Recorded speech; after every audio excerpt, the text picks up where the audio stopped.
Before we start looking at all the wonderful stuff that we can do on Wix, all the apps and galleries and slideshows and this and that, and how we edit the text and so on and so forth, there's something quite important that I want to talk about. Now, I am looking at this website, which is one of the tutorial websites that I made for this class last year, and I'm looking at it on a really large computer screen. So from here to here, it's 1920 pixels wide, and then from up here to down here it's 1080. So that's me looking at it on a big computer screen.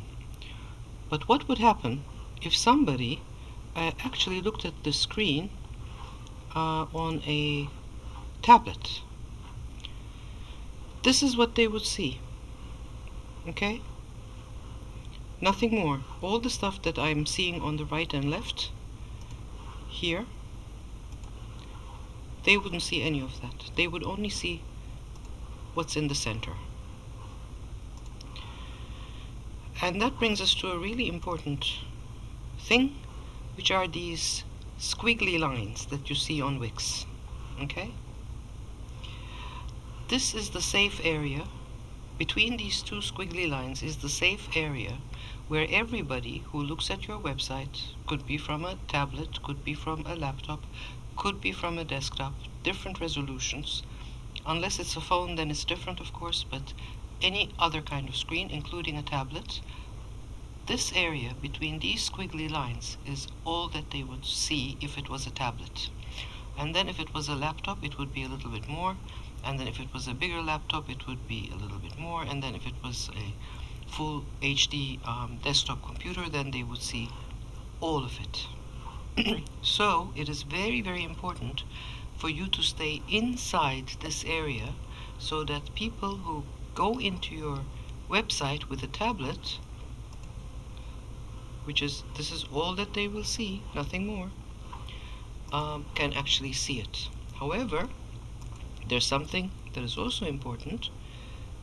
If you put your text all the way to the edge of that, which is a mistake that a lot of people make, then this happens. And the text goes all the way from edge to edge, which makes it very difficult to read, because we human beings are actually used to reading things if there's a margin around them.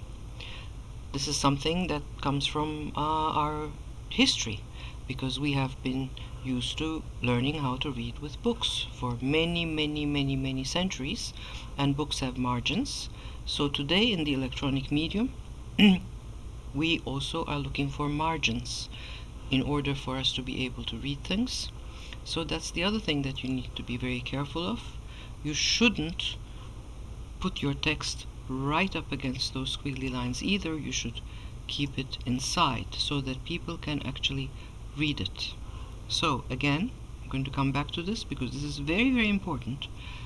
You stay inside these dashed lines, these squiggly lines, what I call the squiggly lines.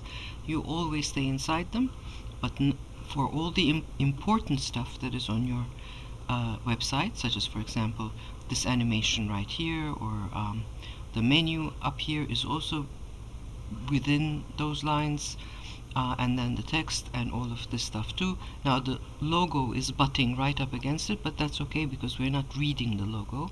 It's the stuff that we read that is really important. And then let me just make this smaller. Now when the browser becomes smaller as I'm pulling it in, all the content is slowly moving to the left, as you can see, right? That's because browsers, including tablets, have a bias to the left upper hand corner. Everything moves in that direction. So let me actually do a preview here and do it like this and come in, and the cat keeps moving in until we get to a point where it's no longer moving in and we're actually eating into the text, which is this point right here.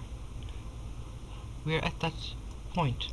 So here we're still okay, but then here we are no longer okay because it's actually eating into the text. So really careful point. you need to stay inside these dashed lines, inside these squiggly lines.